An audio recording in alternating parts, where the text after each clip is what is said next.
আমাদের সমাজে সেই ব্যক্তির মর্যাদা সবচাইতে উচ্চ হওয়া উচিত যে সামাজিকভাবে মানবতার উন্নতির জন্য সর্বদা কাজ করে। এই সমাজে প্রতিটি মানুষকে মানবতার শিক্ষায় শিক্ষিত হতে হবে। আপনি যদি একজন মানুষ হিসেবে সমাজে কিছু করতে চান, তাহলে আপনাকে অবশ্যই মন খুলে সমস্ত মানুষকে সাহায্য করতে হবে।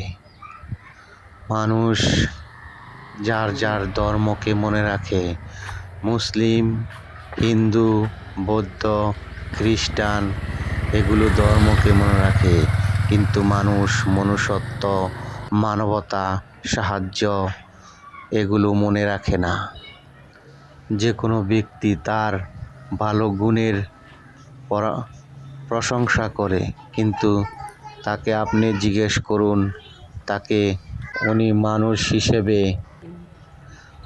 হিসেবে সে কী করেছে।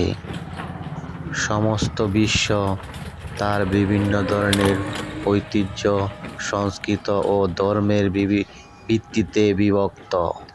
তাই সকল কিছুর মধ্যে একটি সাধারণ বিষয় হলো, প্রকৃতপক্ষে আমরা সবাই মানুষ।